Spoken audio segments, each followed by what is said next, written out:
Bonjour, je suis heureux que tu prennes ce moment pour plonger avec moi dans l'évangile du jour, ici avec l'Angélus.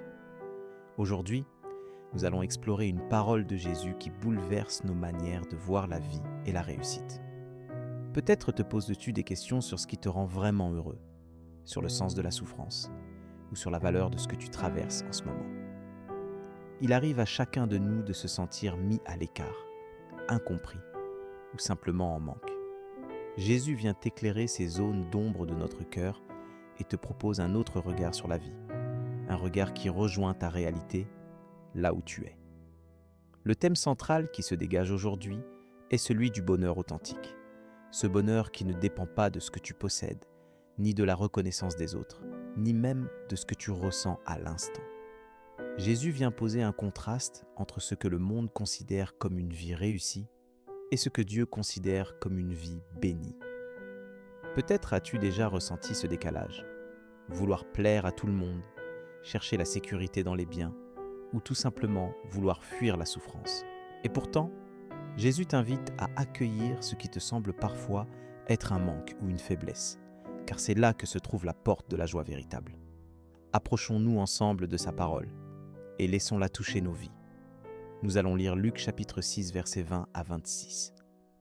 En ce temps-là, Jésus, levant les yeux sur ses disciples, déclara « Heureux, vous les pauvres, car le royaume de Dieu est à vous. Heureux, vous qui avez faim maintenant, car vous serez rassasiés. Heureux, vous qui pleurez maintenant, car vous rirez. Heureux êtes-vous quand les hommes vous haïssent et vous excluent, quand ils insultent et rejettent votre nom comme méprisable, à cause du Fils de l'homme. Ce jour-là, réjouissez-vous, tressaillez de joie, car alors votre récompense est grande dans le ciel. C'est ainsi, en effet, que leur Père traitait les prophètes. Mais quel malheur pour vous, les riches, car vous avez votre consolation. Quel malheur pour vous qui êtes repus maintenant, car vous aurez faim. Quel malheur pour vous qui riez maintenant, car vous serez dans le deuil et vous pleurerez. Quel malheur pour vous lorsque tous les hommes disent du bien de vous.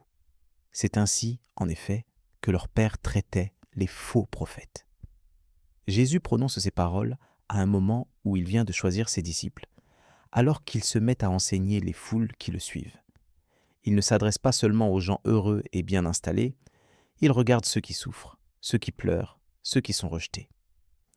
Jésus connaît la réalité des larmes, de la faim, du rejet. Il ne promet pas une vie sans épreuve, mais il vient redéfinir le bonheur selon les yeux de Dieu.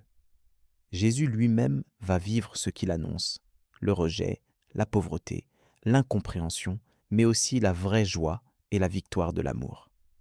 L'évangile d'aujourd'hui nous rappelle que Dieu ne t'abandonne jamais dans tes luttes ou tes faiblesses. Lorsque tu te sens pauvre, incompris ou triste, tu es précieux pour lui. Ce n'est pas dans la réussite visible ou la reconnaissance que se trouve la vraie bénédiction, mais dans ta relation avec Dieu, là où il vient te rejoindre. Comme le dit 2 Corinthiens chapitre 12 verset 9. « Ma grâce te suffit, car ma puissance s'accomplit dans la faiblesse. » Ce verset te montre que Dieu ne méprise pas tes fragilités. Il les habite et les transforme. Comment alors vivre cette parole au quotidien ? Accueille dans la prière, chaque matin, ce que tu ressens comme un manque ou une difficulté et présente-le à Dieu. Demande-lui de venir te rencontrer dans ta pauvreté, tes pleurs ou ta faim de sens. Fais un pas concret. Tourne-toi vers quelqu'un qui vit la solitude ou la souffrance et apporte-lui une parole d'encouragement, un geste simple de soutien. Jésus te dit dans Matthieu chapitre 5 verset 7 « Heureux les miséricordieux, car ils obtiendront miséricorde. » En ouvrant ton cœur à l'autre, tu accueilles toi-même la joie que Dieu désire t'offrir. Je t'invite maintenant à prier avec moi, en confiance. Seigneur, aujourd'hui je me tiens devant toi, tel que je suis, avec mes forces et mes faiblesses, mes joies et mes larmes.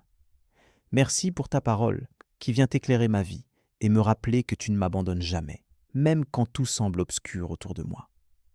Aide-moi à reconnaître que le vrai bonheur ne se trouve ni dans l'abondance matérielle, ni dans l'approbation des hommes, mais dans la certitude d'être aimé de toi. Apprends-moi à voir la beauté dans mes moments de pauvreté ou de solitude, et à découvrir ta présence dans mes faiblesses.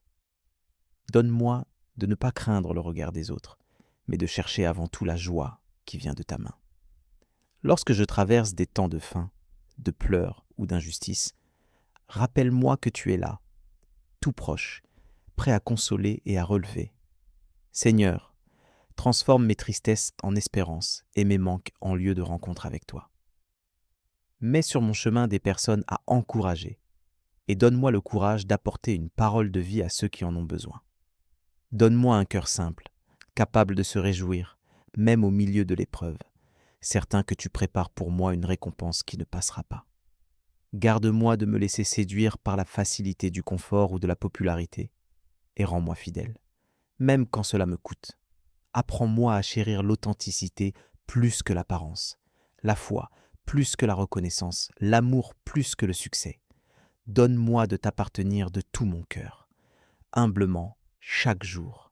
Seigneur, que ta parole d'aujourd'hui prenne racine dans ma vie et porte du fruit dans mes pensées, mes choix et mes relations. Rends-moi attentif à ceux qui souffrent autour de moi, que je sache offrir ta paix et ta joie. Merci parce que tu es mon trésor, ma consolation, mon espérance. Je dépose devant toi toutes mes peurs et mes attentes, et je choisis de marcher avec confiance à ta suite. Merci pour ta fidélité. Merci pour ta présence. Merci pour ton amour qui ne déçoit jamais. Amen.